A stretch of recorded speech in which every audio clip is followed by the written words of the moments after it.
Mama music. Namadongu nusona wajila nyama wiyelo. Sisi macho mado mayina nyama wiyelo. We potanya chonya devi makava sadehebe. Tamadodo sina wada nunye ava emme. Nyama hanu nyama chijiyo. Makojijo nyama bijiyo. Nusia nyama hiya Yehowa awena mlo. Nyama hanu nyama chijiyo. Makojijo nyama bijiyo. Nusia nyama chi Yehowa awena mlo. Nyama umadakalo. Akpana o nyama. Akpalo o. Nusi wona wata miadakalo. Nyama umadakalo. Akpana o nyama. Akpalo. Nusi wona wata miadakalo. Madu akaja na nyama u. Bobobo na nyama u. Madu ageshe na nyama u. Alele. Madu akaja na nyama u. Bobobo na nyama u. Baba shiko na nyama u. Alele. Yehowa ya nyetonya. Nukaye ajingona. Na futowo wavadenu nye. Yehowa ya wavana. Awo nyama u ya lolo. Nyama u ya kekelo. Nandeke magbawa wane o. Yomata bikoko. Epashi sese ya lejinye. Abo sese ya lejinye. Futowo jimo mapomu mele. Epa balate. Epashi sese ya lejinye. Abo sese ya lejinye. Nukuponu mapo ya leo mele bebebe. O nyama umadakalo. Akpalo. Asiwona wata medakalo. Ao Yehowa madakalo. Akpalo. Asiwona wata medakalo. Madu akaja na nyama u. Bobobo na nyama u.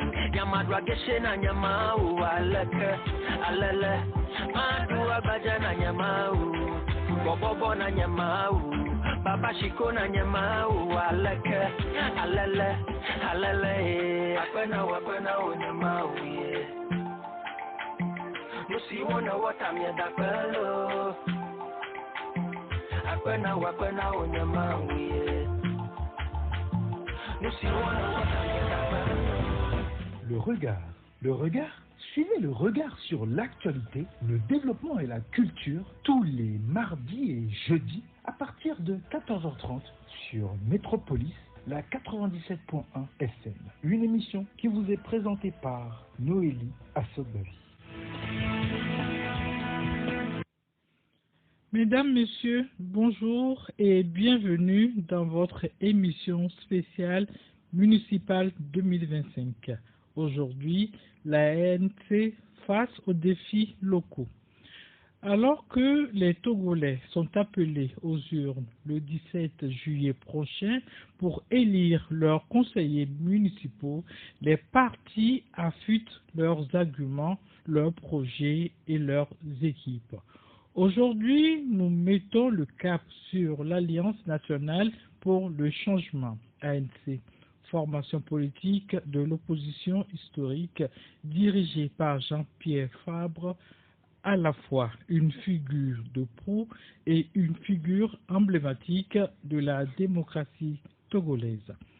À travers cette émission, nous tenterons de comprendre les ambitions de l'ANC pour les communes, les idées fortes qu'elle veut défendre, les valeurs qui sous-tendent son engagement local et les réponses que ANC souhaite apporter aux besoins des citoyens.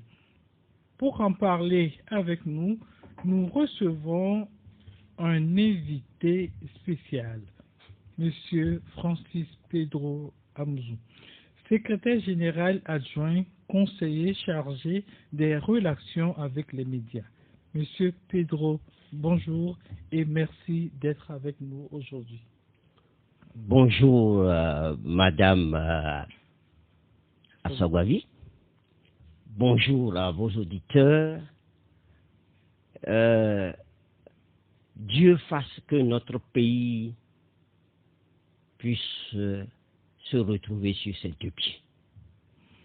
Dieu fasse que la paix puisse régner dans notre pays et que nous puissions, en toute quiétude, vaquer à nos occupations.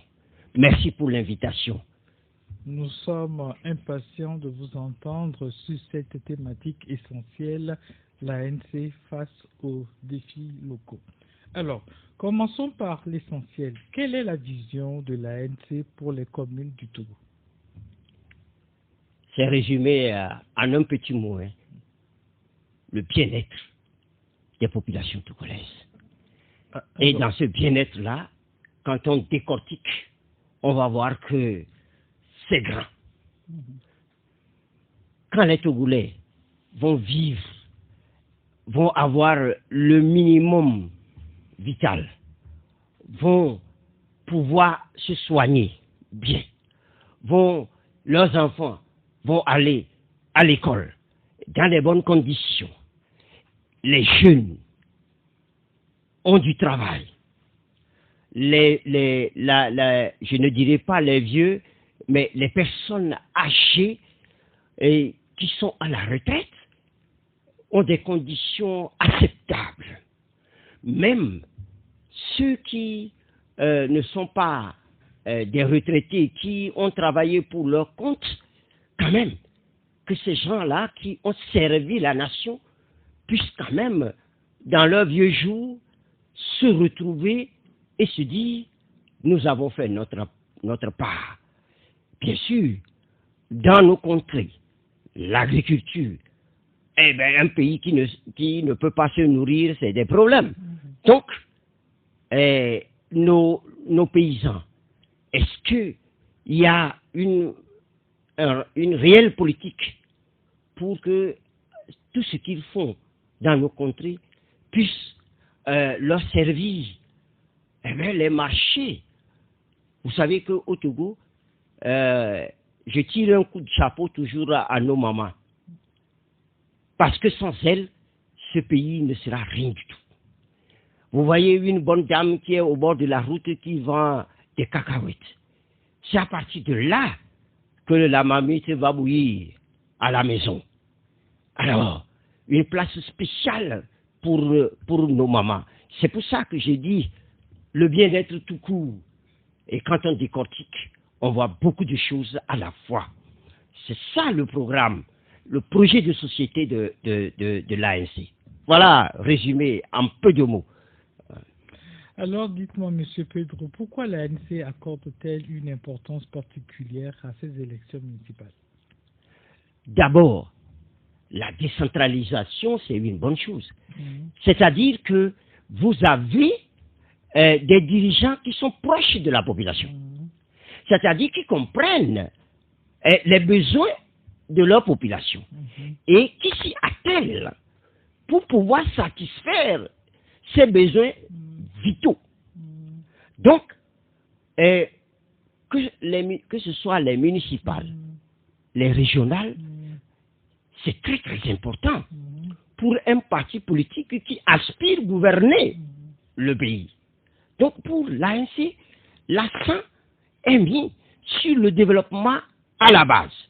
Lorsque la base est solide, le sommet aussi sera solide. C'est pour ça que nous ne lésinons pas sur les moyens pour aller à ces élections. Parce que si nous n'y allons pas, nous allons laisser le terrain. Je peux extrapoler. Je sais que vous allez me poser la question, je peux extrapoler, vous dire que nous avons vu tout ce que les délégations spéciales ont fait comme travail. Mais depuis 6 ans, nous avons vu ce que les maires ont fait. Et je suis sérieux, hein, je connais tout le pays.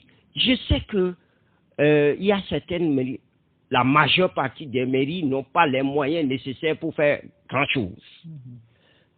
Mais chaque maire s'est débrouillé quand même pour satisfaire ne serait-ce que quelque chose, un petit truc pour la population.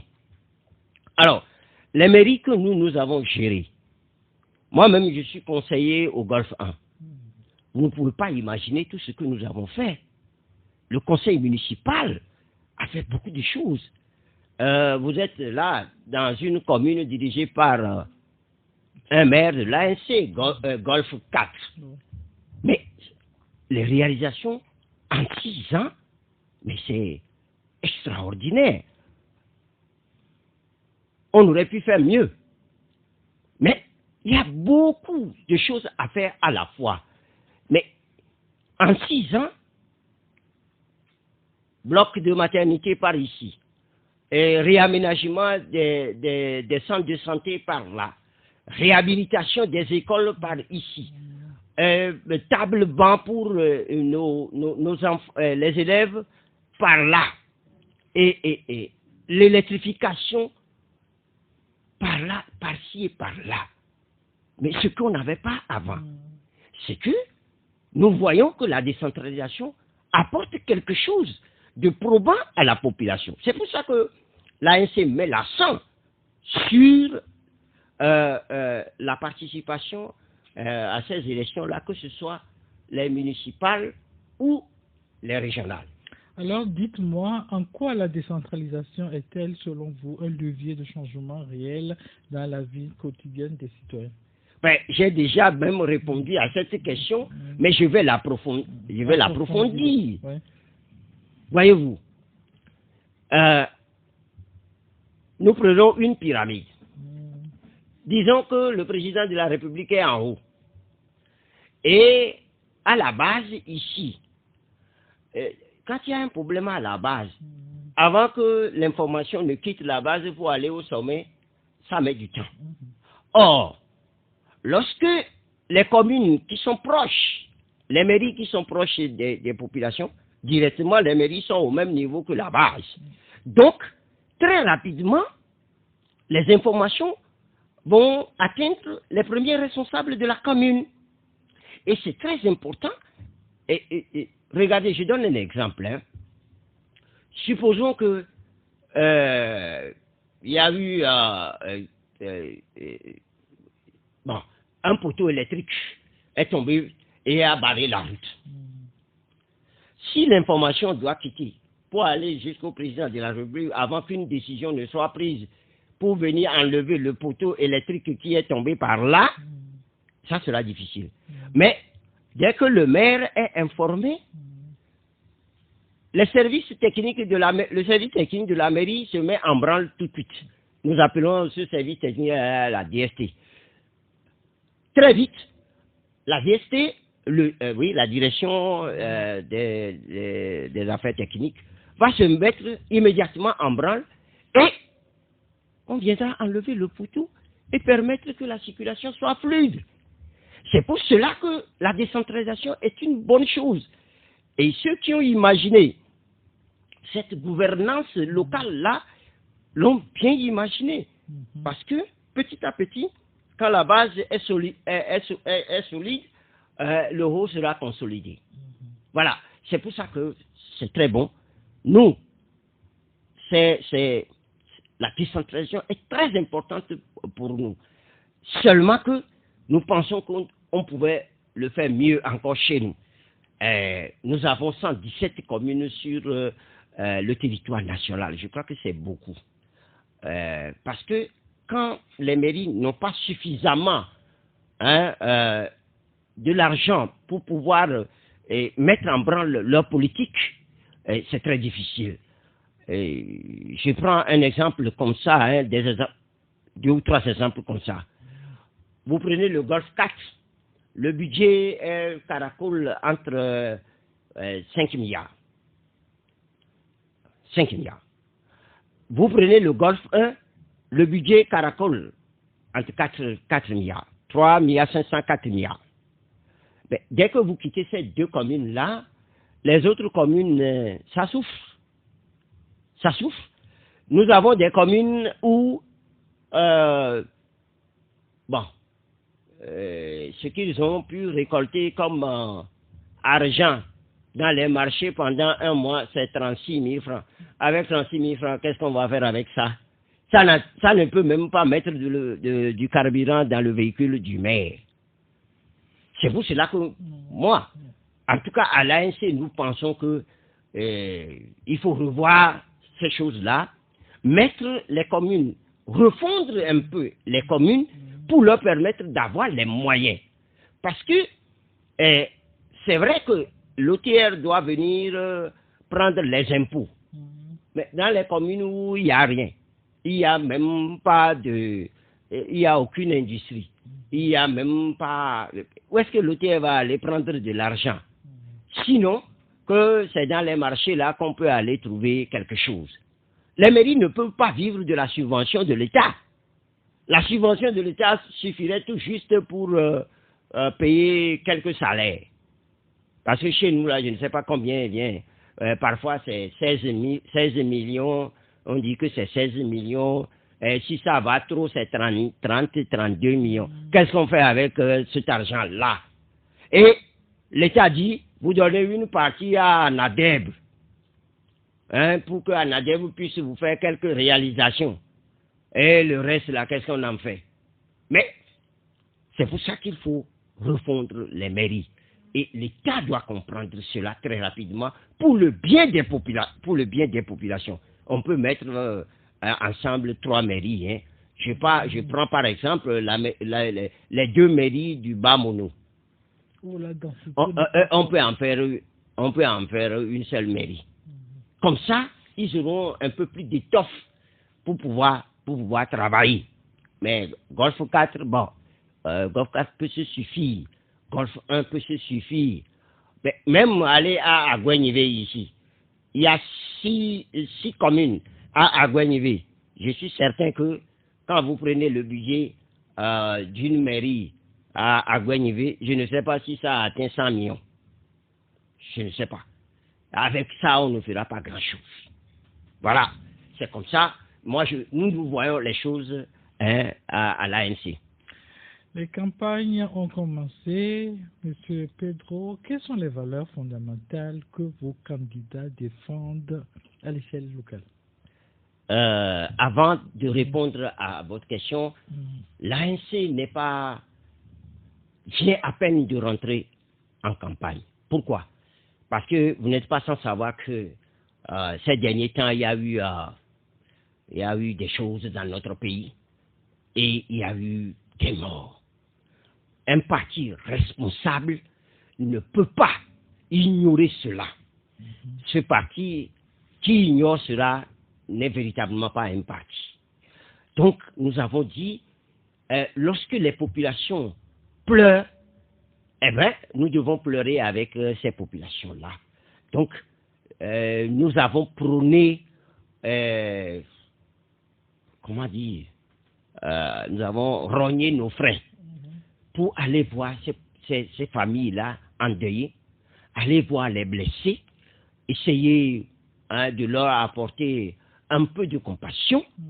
Et c'est quand nous avons fini de faire ça que nous nous sommes dit, maintenant, nous pouvons nous attaquer à la campagne.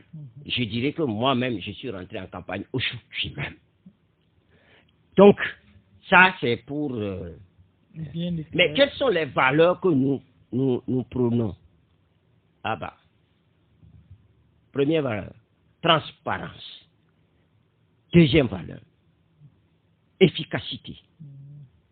Troisième valeur, dignité.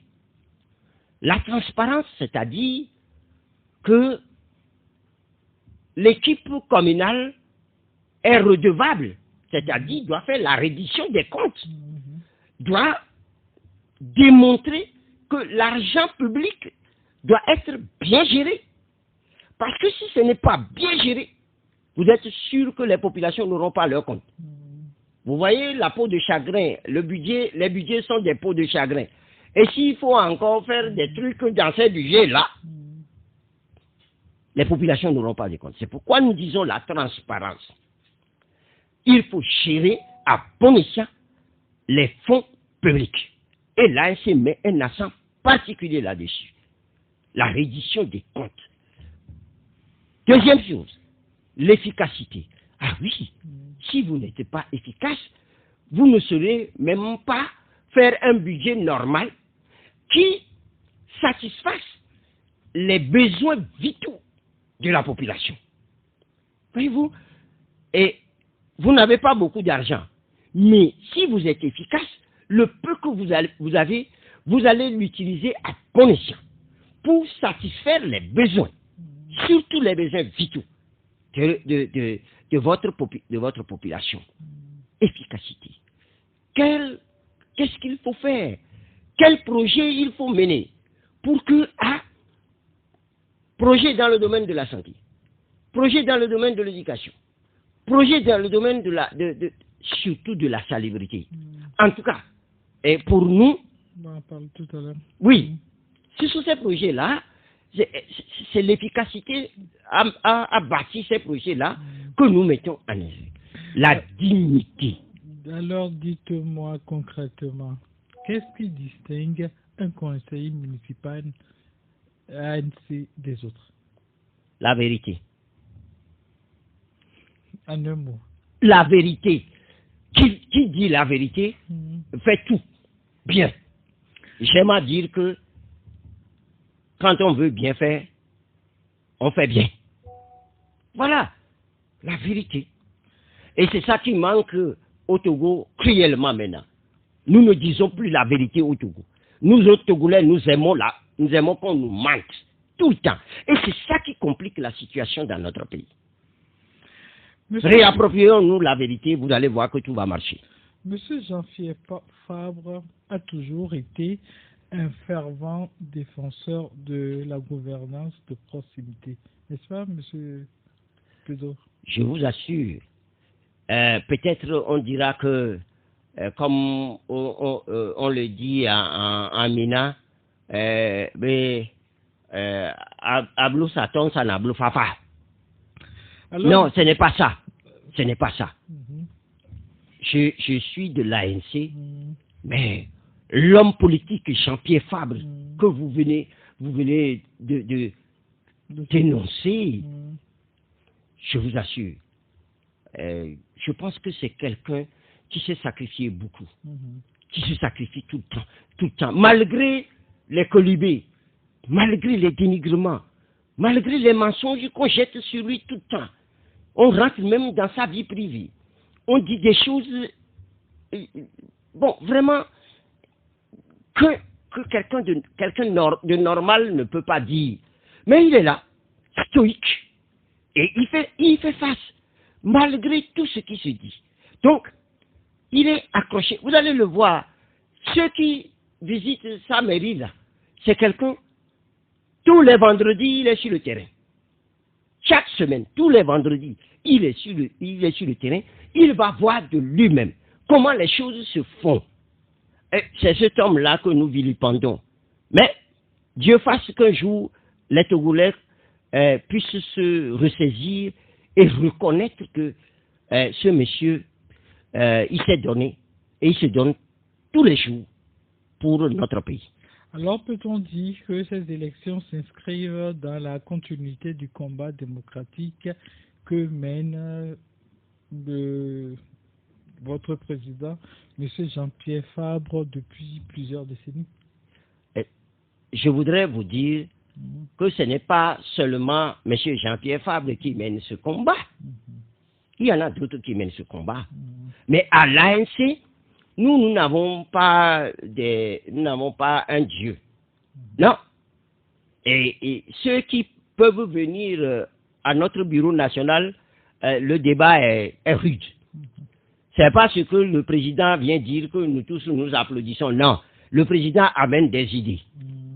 Nous discutons de ces idées et nous prenons la décision d'avancer. Il n'impose pas. Maintenant, oui, le combat que l'ANC mène, c'est la démocratie à la base. Parce que si la base, telle que je l'ai dit à l'entame de cette émission, si la base est solide, le sommet sera solide. La démocratie à la base. Il faut apprendre à faire les choses bien par le bas peuple.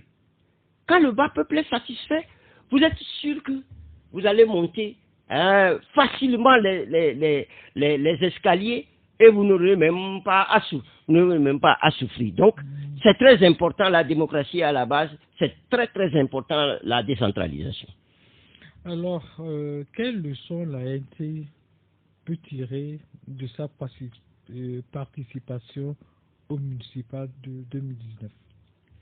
Je dirais, nous sommes très fiers parce que nous avons montré que nous pouvons diriger ce pays. À partir du Golfe 4, nous avons montré que nous pouvons diriger. Et nous étions même surpris que des gens qui nous regardaient comme des revanchards se sont dit, mais écoutez, le maire Jean-Pierre Favre ne met pas de distinction entre X ou Y. Il gère tout le monde avec tout ce qu'il faut. Il respecte tout le monde. C'est de ça qu'il s'agit au Togo. Le respect du citoyen. Quel que soit son bord, quel que soit son niveau, quel que soit son grade ou son titre, il faut le respecter. C'est un citoyen. Vous pouvez aller. Vous allez au Golfe 4 ou bien au Golfe 1, vous allez voir toutes les ethnies possibles. Mais il n'y a pas de distinction là-bas. Vous allez voir plusieurs partis. Mais il n'y a pas de distinction. Nous sommes appelés à être ensemble pour satisfaire les besoins vitaux de nos populations. Nous sommes obligés de le faire. Et le conseil municipal au Golfe 4 essaye de faire ce qu'il doit faire. Au détour, moi, je suis allé suivre un débat là-bas. C'est bien chaud. Hein? Même ceux qui sont des conseillers, qui sont estampillés conseillers de l'ANC, eh bien, quand ils prennent la parole, le même sait que vraiment c'est un conseiller qui parle. De la même manière, moi qui vous parle, vous pouvez demander dans nos conseils là-bas, et quand je prends la parole, eh bien, ce n'est pas... Je n'insulte personne, mais je dis ce qui doit être. Et c'est cela que nous voulons, que les conseillers mouillent le maillot pour le bien-être des populations. Voilà, c'est notre boulot. Abordons à présent les priorités concrètes que propose l'ANT à l'échelle communale. Alors, ma question est de savoir quelles sont les priorités en matière de développement local. Je veux parler d'emploi, accès à l'eau, la voirie, l'assainissement. C'est difficile, tout est prioritaire dans les mairies. Tout est prioritaire. En saison de pluie, par exemple. J'en viens. L'assainissement est notre premier, comment dire, ce à quoi nous devons faire face en premier lieu. Lorsque la commune est propre, vous êtes sûr que vous allez régler en partie les problèmes de santé. Lorsque la commune est propre, vous allez voir que beaucoup de choses vont aller bien. Donc, le balayage, le curage des caniveaux, le ramassage des ordures. Voilà les pôles qui prennent beaucoup d'argent. Je vous donne un exemple comme ça. Au Golfe 1, il nous faut au moins 350 millions pour balayer la rue par an. Il nous faut également 350 millions pour ramasser les ordures et pour curer les caniveaux. Vous voyez que c'est beaucoup.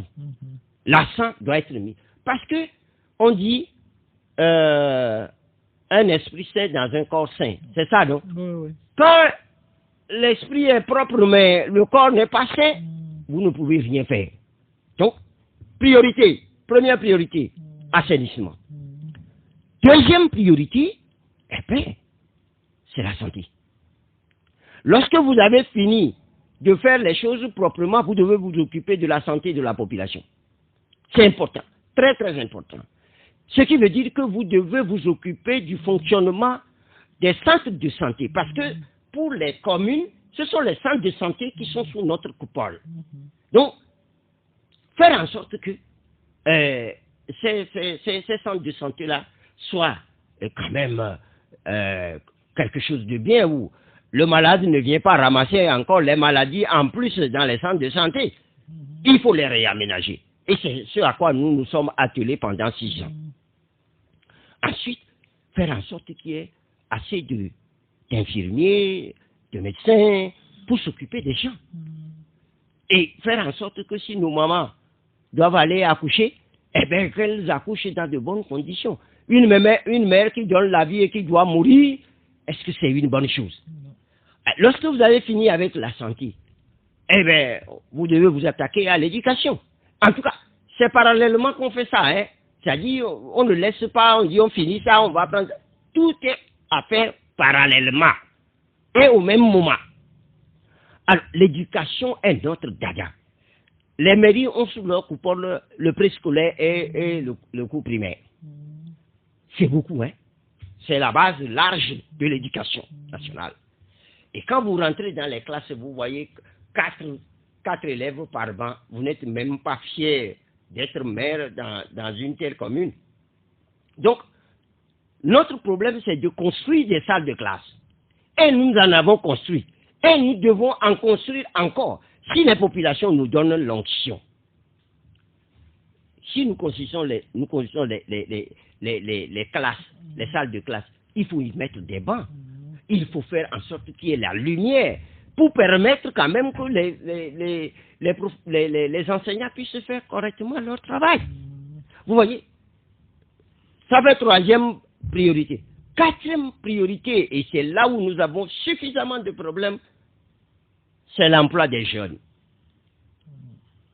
Pour employer les jeunes, vous savez que nous n'avons pas des industries, nous n'avons pas des entreprises pour absorber le grand nombre de diplômés qui sortent de nos universités et même les apprentis. Il faut les absorber. Alors, c'est notre gros problème dans les mairies. Mais nous essayons. Voyez-vous, j'ai parlé tout à l'heure du balayage. La loi nous dit, si vous devez accorder des marchés, vous devez accorder 25% de ces marchés-là aux jeunes et aux femmes. Nous faisons en sorte que les jeunes puissent vraiment prendre des marchés. Voyez-vous, vous demandez à un jeune, avant d'avoir un marché, vous lui demandez qu'il ait sur son compte un certain nombre d'argent. Où est-ce qu'il va le trouver? Non, mais c'est la garantie. Oui, là. Où est-ce que le jeune va trouver la garantie? Et les banques, vous en savez quelque chose. Les banques n'accordent pas de crédit comme ça. Hein? Alors, il faut faciliter la prise des marchés à ces jeunes-là et surtout aux femmes. Si une femme, même si elle n'a pas de garantie, oui, il faut essayer, il faut voir si le projet qu'elle amène est bien bâti pour lui permettre de... C'est quand elle va commencer ou quand le jeune va commencer que ils peuvent faire un peu d'économie et petit à petit avoir une garantie à la banque. N'est-ce pas? Oui. Donc, c'est tout un travail que nous devons faire. Et ça, ce n'est pas seulement les mairies qui doivent le faire. L'État doit avoir une politique de l'emploi. Et dans cette politique nationale de l'emploi, les mairies vont puiser une partie et satisfaire les besoins, ce besoin-là de la jeunesse. Parce que une jeunesse qui n'est pas employée, vous êtes sûr que vous allez avoir des problèmes après. Hein? Surtout que les statistiques montrent que des euros à 25 ans, cette tranche d'âge-là représente plus de 60% de la population. Exact. Mais le balayage, par exemple, si vous avez 365 millions par an, et que pour occuper les jeunes, au moins leur permettre de manger du veillis tout au moins dans la journée, hein, on organise très bien ces jeunes-là pour le balayage. Est-ce que ce n'est pas bien? On ferait quelque chose quand même au moins. Est-ce la place que vous réservez pour la jeunesse? Nous voudrons voir la jeunesse aller plus loin. Parce que c'est elle qui est appelée à diriger le pays demain. Et si nous n'arrivons pas à la former comme il se doit, eh bien elle ne peut pas. Donc, la place que nous voulons, c'est que les jeunes occupent d'abord, qu'ils soient bien formés, ensuite qu'ils trouvent du travail, et qu'en trouvant du travail, qu'ils commencent par apprendre à gérer, ne serait-ce que leur maison, pour pouvoir demain gérer. Parce qu'aujourd'hui, nous sommes des conseillers. Nous n'allons pas demeurer conseillers à vie. Hein. Même si c'est à vie, bien sûr qu'il y a dans d'autres pays, nous avons eu Bob Kennedy. Il a passé toute sa vie au Sénat. C'est le sénateur qui a fait plus de temps au Sénat que n'importe quel sénateur. Bob, mais un jour Bob s'en est allé. Il y a un autre qui doit venir. Donc, il faut préparer tout cela. Il faut faire en sorte que l'argent public puisse servir le pays, c'est-à-dire servir la jeunesse et servir, je ne dirais pas que c'est des vieux, non, et des vieilles, non, les personnes âgées. C'est ça notre vision de la gestion d'une mairie. Donc, est-ce que je voudrais savoir si vous avez des projets spécifiques pour les communes rurales ou enclavées? Exact. Je viens de dire tout à l'heure que pour nous, il faut refondre les communes pour qu'elles soient viables. Alors, dans ça, les communes rurales, cela veut dire que nous devons nous occuper de l'agriculture. C'est ce que ça veut dire. Cela veut dire que nous devons nous occuper de l'artisanat. C'est ce que ça veut dire. Donc, ces communes-là, il faut les spécifier pour que leur travail soit viable. Si une commune est bien dans la fabrication des roues, eh bien, nous devons l'aider à fabriquer des roues pour le reste des communes. Vous voyez, si une commune est nantie, ce sont des commerçants, nous devons les aider à mieux faire leur commerce en les outillant. Vous savez, nos mamans là, quand vous allez à Daolato ici, elles ne sont jamais allées à l'école, hein? Mais dès qu'elles voient le client là, elles savent, ou bien elles savent. Elles vont commencer par parler anglais, tout de suite. Hein? Elles vont commencer par parler, baragouiner quelque chose en France. Monsieur vient là. Mais à cette dame-là, lorsque vous lui apprenez à dire, bon, comment tu gères ton affaire? Comment tu gères ça? Si tu gérais comme ça, ça va te permettre d'avoir des bénéfices. Si vous faites ça, est-ce que ce n'est pas bien? Donc, le projet, c'est des projets que nous devons tout le temps, nous devons y travailler tout le temps, sans relâche. Monsieur Pedro, dites-moi, quelles seront vos premières actions concrètes si vous remportez les mairies? Si, comme je le dis, nous remportons la mairie du Golfe, d'où moi je viens là, première des choses, je vais m'attaquer à la propriété de la commune. Parce qu'il n'est pas normal que nous sortions de chez nous et que nous rentrions dans des ordures. Nous nous habillons très bien, nous l'avons chez nous, on s'habille bien, on se parfume, et puis on rentre dans le dépotoir. Ce n'est pas normal. Et je viens de le dire, la propriété de nos communes, le balayage, le ramassage des ordures, et amener les populations à se dire, la propriété de notre commune nous concerne. Notre quartier, c'est nous qui devons mettre le quartier là à propre. Première des choses. Deuxième chose, les priorités, je viens déjà de les donner. Vous savez que dans ma zone là-bas, dès qu'il y a une pluie, je vous assure, tout est inondé. Bien sûr que ces 5 dernières années, nous avons payé des motopompes. Mais combien de motopompes peut suffire pour aspirer l'eau dans les maisons? La population de la commune du Goffin fait un peu de 365 000 habitants. Combien de motopompes nous pouvons payer? Donc il faut réfléchir pour dire comment résorber la question de l'inondation. Et nous allons nous y attaquer véritablement. Vous savez, pour régler ce problème-là, il n'y a que l'État qui pouvait faire des égouts, de grands égouts, et permettre que les mairies puissent faire des caniveaux qui rejoignent ces égouts-là pour faire partir l'eau. Mais pour le moment, nous n'avons pas encore ces égouts. Mais là, qu'est-ce qu'il faut faire? Il ne faut pas laisser les populations. Parce que quand il commence par pleuvoir, il y a des populations qui quittent leur maison systématiquement, qui doivent aller louer loin de leur habitation. Ça fait mal.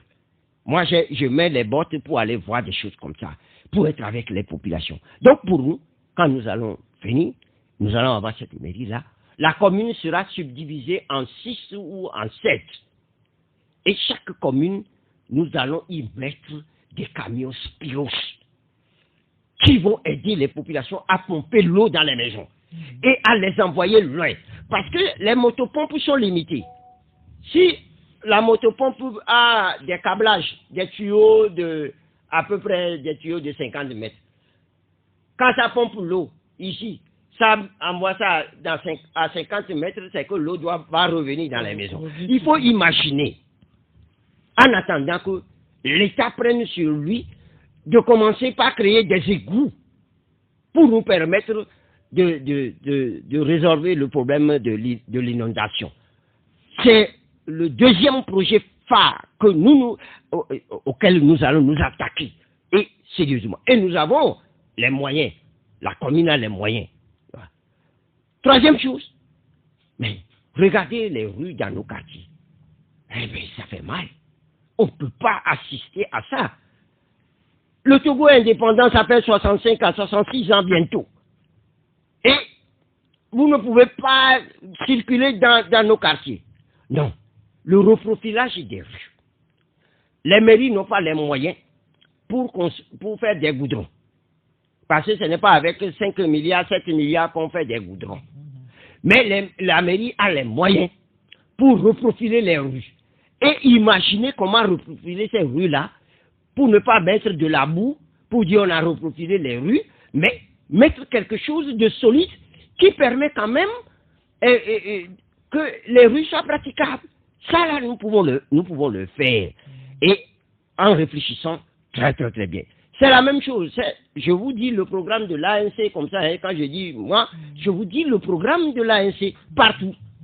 C'est pour ça que c'est vrai que dans nos mairies, là, nous avons payé des gradaires pour pouvoir faire le reprofilage des rues. Mais qu'est-ce qu'on fait avec 2 gradaires avec la superficie là que nous avons? Non. Nous disons, on vient, on paye des gradaires. Et comme nous avons zoné, nous allons zoner, ben, les gradaires seront par zone. Et ces gradaires-là vont travailler, vont reprofiler les rues, pour permettre quand même que mais notre commune, ou nos communes, quand même, quand on y arrive, on se dit, oh là, ils n'ont rien, mais ils ont fait quelque chose. Voilà. Et c'est comme ça. Ce que je dis là, ça se trouve dans le projet de société de M. Jean-Pierre Fabre, candidat à la présidentielle. Comment sont choisis les candidats de l'ANC et en quoi sont-ils préparés à relever les défis spécifiques à leur commune? Oui, Madame Assawadi, je peux être encore fier pour vous dire que l'ANC a 130 fédérations sur toute l'étendue du territoire. Nous sommes les premiers à faire la communalisation. Et le gouvernement là s'est basé sur ce que nous avons fait pour faire ce qu'ils sont en train. Et au lieu de nous poser la question comment vous avez fait pour qu'on puisse améliorer, non, ils ont pris ce que nous on a fait comme ça là, et ils n'ont même plus amélioré, ils ont fait ça comme ça. Nous avons sectionné le pays en zones. Je prends un exemple. Au Golfe 1, nous avons 4 fédérations. Vous voyez? Golfe 1 seul, là dans la commune. Nous avons 4 fédérations. Pour que le parti puisse cerner. Et c'est ainsi. Il y a une fédération quelque part, il y en a 2. Quelque part, il y en a 3. Quelque part, ainsi de suite, nous avons 130. Maintenant, pour les candidatures viennent de chaque commune. Et pour chaque commune, les candidatures viennent de chaque fédération. Quand les élections approchent, 6 mois avant les élections, nous demandons à chaque fédération d'envoyer ceux qui veulent être candidats. Et nous commençons par travailler là-dessus pour voir est-ce que celui-là, il est bien, quand il sera conseiller, il pourra apporter quelque chose. Je dis au passage que être conseiller, c'est du bénévolat. On ne paye personne. L'État dit que c'est du bénévolat. Ceux qui pensent que être conseiller, là, ça, on va être riche dedans, il n'y a pas de richesse, il n'y a rien. Vous n'avez pas de salaire par mois. Vous avez tout juste une indemnité quand vous avez une session. C'est tout. Mais est-ce que la personne est capable d'apporter quelque chose? Nous faisons cette enquête-là sur chaque candidature et le parti statut. Pour dire dans la commune, c'est combien de conseillers on doit avoir. Si c'est une commune de 11 conseillers, il faut 14 candidats. Et nous choisissons ces 14 candidats-là dans la commune. Après que les fédérations nous ont envoyé des candidatures. Voilà comment nous procédons. C'est pour ça qu'il n'y a pas de récrimination. C'est vrai, lorsqu'on doit faire un choix pour dire il faut que tel soit tête de liste, tel soit le deuxième, tel soit.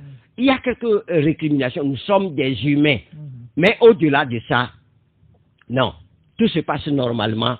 C'est comme ça que nous choisissons des candidats. C'est pas au hasard. À quelques jours du scrutin, le mot d'ordre est clair, mobiliser. Alors, Monsieur Pedro, quel message adressez-vous aux électeurs, en particulier aux abstentionnistes? Le message est très clair. Ne vous abstenez pas.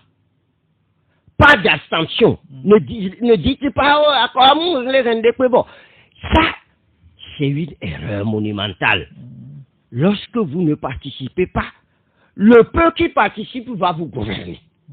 Mais lorsque vous participez en nombre pour voter, vous allez voter pour des gens qui vont vous aider à sortir des problèmes. Donc, que personne ne reste chez lui à la maison pour dire que non, moi qui connais mieux. Ah non. Et vous m'excusez, c'est pour pouvoir dire les choses clairement aux populations. Nous avons vu les élections passées. Les Togolais se sont abstenus. Mais c'est parce qu'ils se sont abstenus que nous avons la 5e République. S'ils ne se sont pas abstenus, nous n'aurons pas la 5e République. Je veux bien qu'ils comprennent cela. La vie est un choix? Non. Quand on est dans un pays, le seul pouvoir que la population a, le seul pouvoir politique qu'il a, c'est d'aller voter. Et de voter, de rester là, de suivre le vote, de préserver son vote. Parce que si on vole les résultats, ce n'est pas le résultat du candidat seul qu'on a volé. On a volé votre vote. Monsieur Pedro, est-ce que vous avez des arguments solides? Est-ce que vous avez des preuves? Madame Assogbavi, celui qui est à votre micro ici a été vice-président de la CENI. Je dis ce que je sais. Je dis ce que j'ai vu de mes propres yeux. J'ai des preuves. Puisque à la Cour constitutionnelle, nous avons envoyé des preuves. Nous avons envoyé et des audios, et des vidéos, et des écrits. Mais la Cour constitutionnelle a balayé ça d'un revers de main. Quelle étude? La Cour suprême également. Moi, si vous voulez, eh bien, je rentre à notre siège là, je vous amène des tonnes de preuves. Lorsque nous voyons des gens en train de bourrer les urnes, nous-mêmes, nous avons vu, moi-même j'ai vu. Des images à l'appui. Mais tout le monde sait que Francis Pedro ne vient pas dire quelque chose dont il n'a pas la preuve. Monsieur Pedro. Parce que je parle en face du peuple. Lorsqu'on est en face du peuple, on doit pouvoir dire les choses justes. Alors, dites-moi pourquoi il est essentiel de voter ANC. Il est essentiel de voter ANC. Parce que l'ANC dit la vérité. Parce que l'ANC veut que le Togo soit un pays libre où tout le monde, tous les Togolais, y compris même ceux qui sont des étrangers chez nous, puissent vivre à l'aise. C'est pour ça qu'il faut voter ANC. Je dis en face de la population, tout ce qu'on raconte sur l'ANC, c'est faux. C'est faux.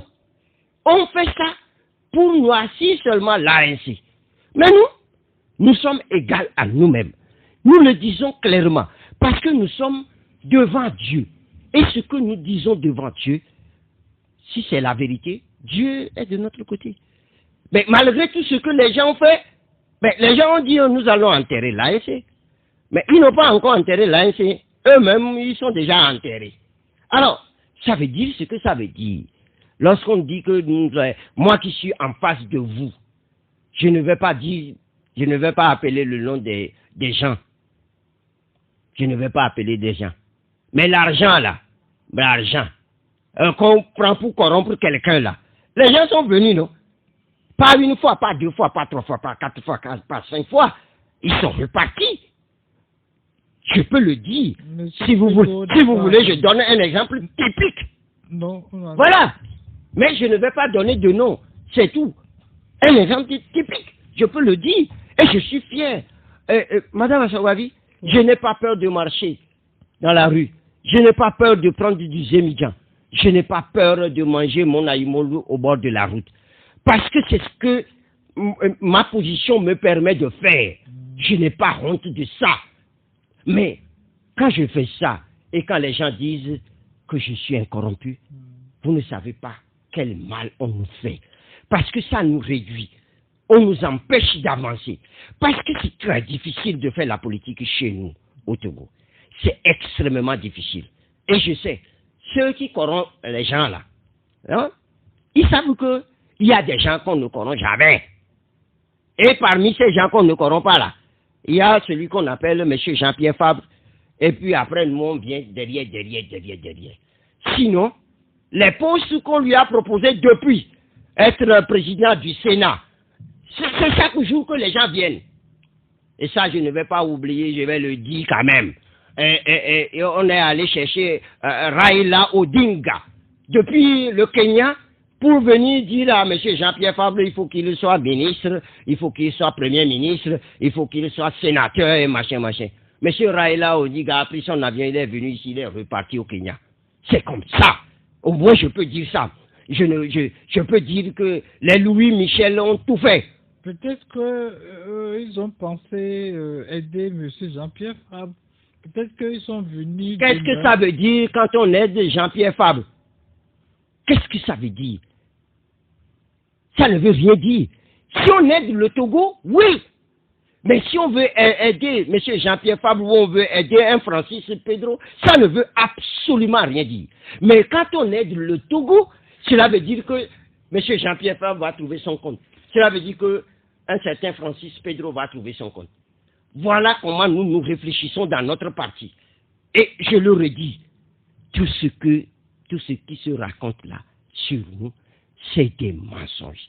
Si le peuple togolais ne fait pas du discernement pour reconnaître ceux qui travaillent pour lui, mais pendant longtemps, nous aurons des problèmes dans notre pays.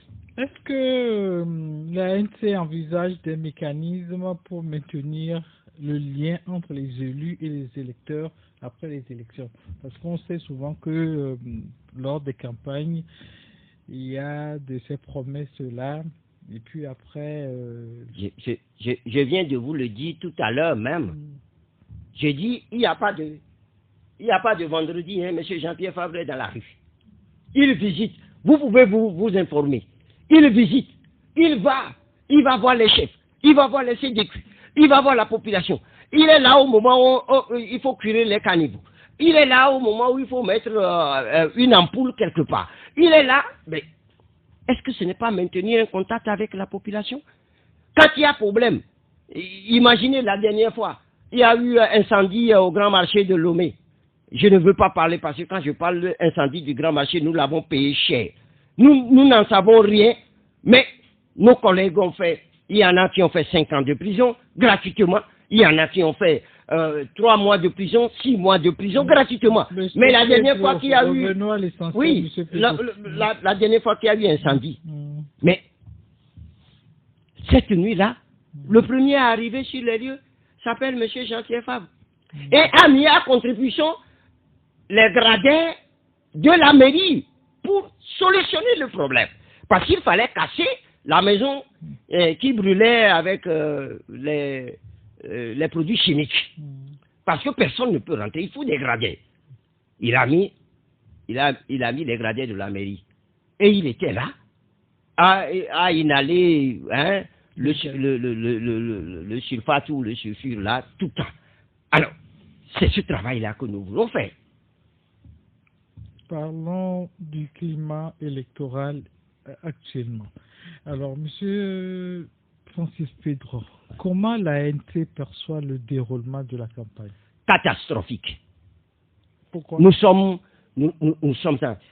avons sorti plusieurs déclarations à propos.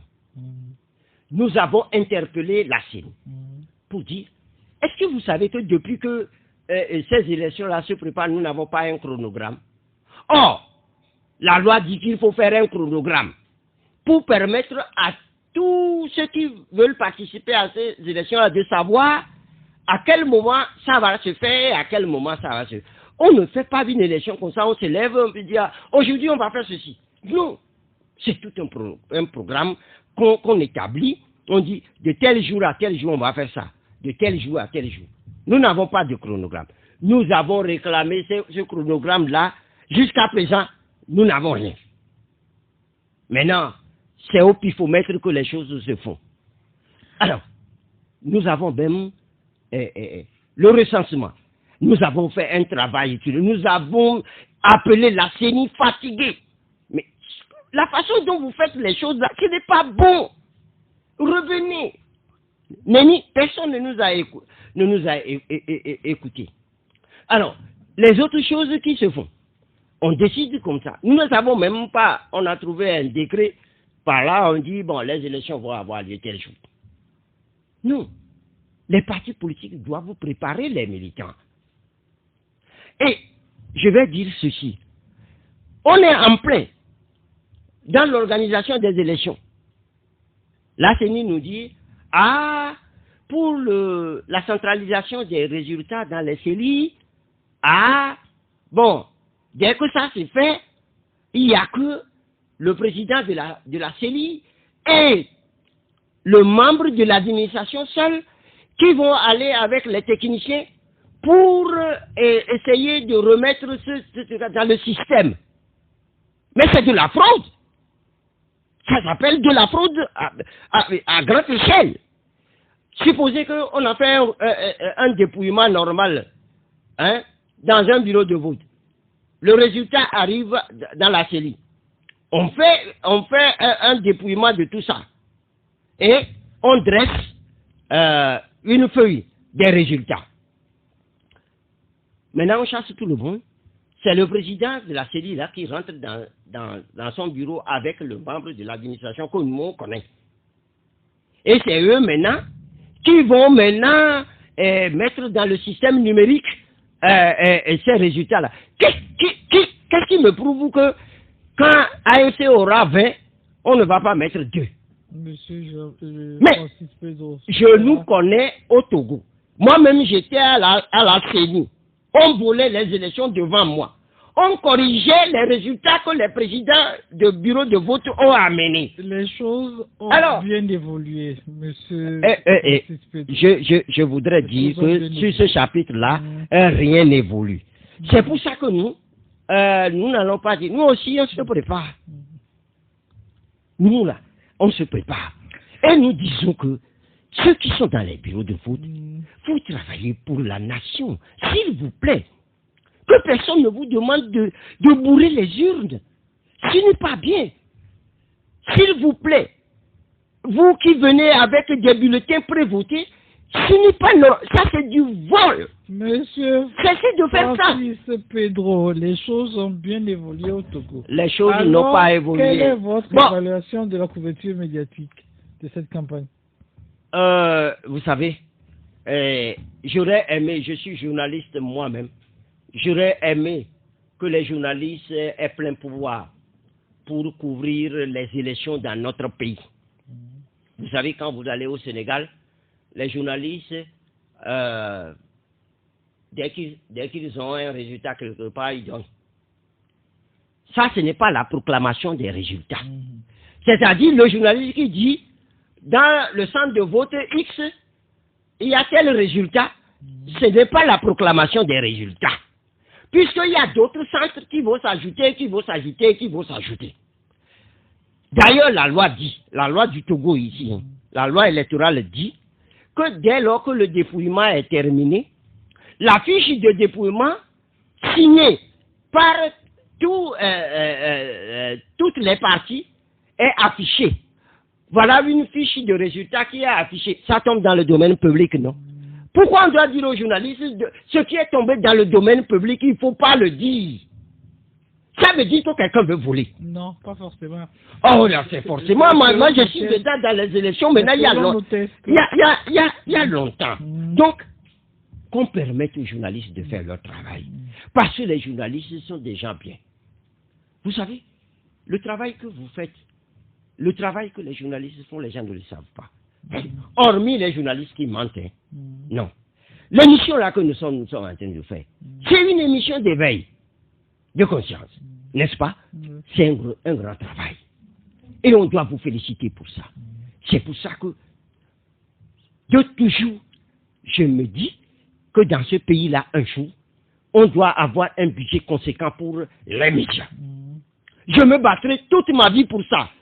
Si Dieu nous donne la chance, c'est-à-dire donne la chance à mon parti de diriger ce pays, je vous assure, le budget pour les médias sera conséquent. Ça, je vous le dis parce que on l'a inscrit dans le projet de société de M. Jean-Pierre Fabre. Alors, quel type de gouvernance locale souhaitez-vous incarner d'ici 2026 si vous êtes extraordinairement gouvernance participative.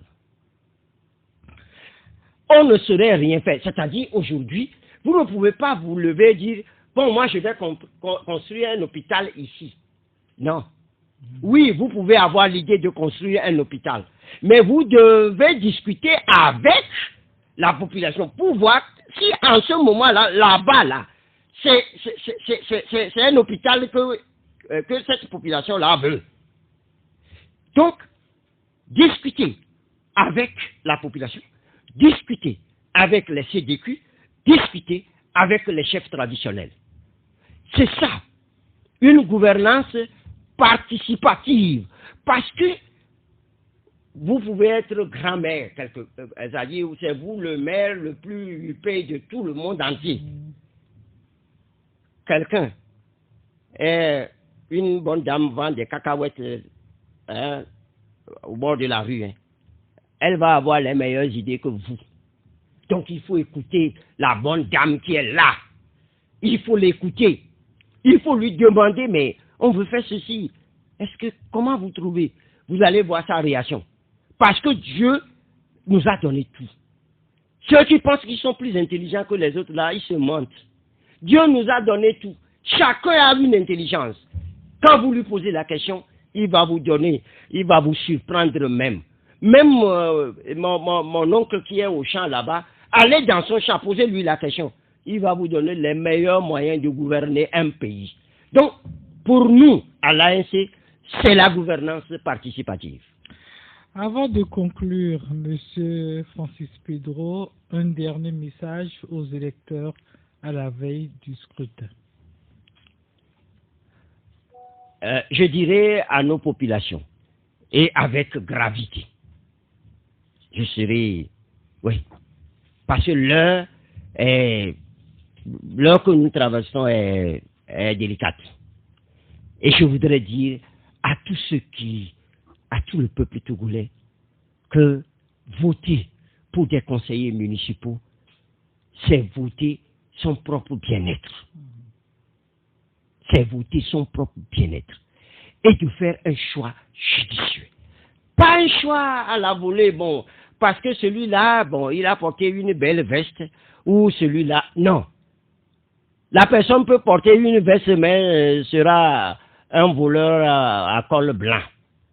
Mais la personne peut être insignifiante, mais c'est lui qui va faire le meilleur travail pour la population. Donc, demande à la population de faire un discernement sérieux. De ne pas s'abstenir d'aller voter et de voter juste. Voilà.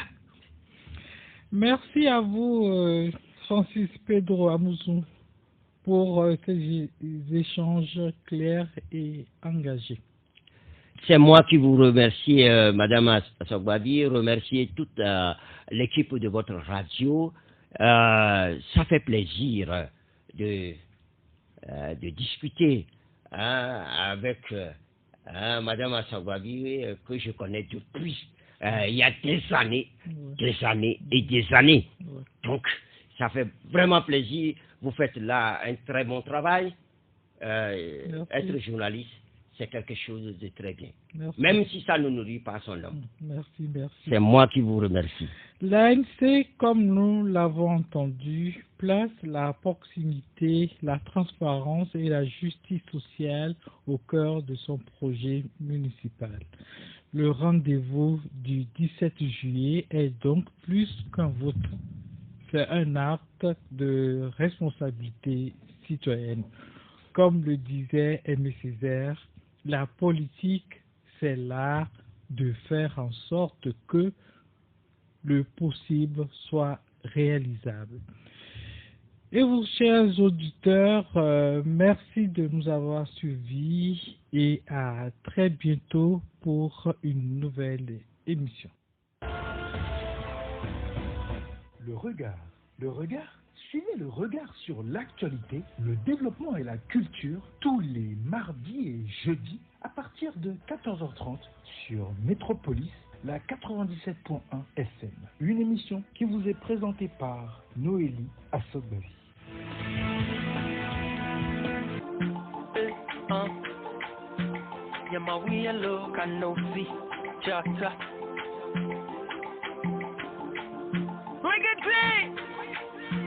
Mama music. Nama don't go no so na wajila nyama wiyelo. Sisi macho mado mayina nyama wiyelo. We potanya chonya devi makava sade hebe. Tamado dosi na wada nunya ava emme. Tanyama hanu nyama chinjiyo.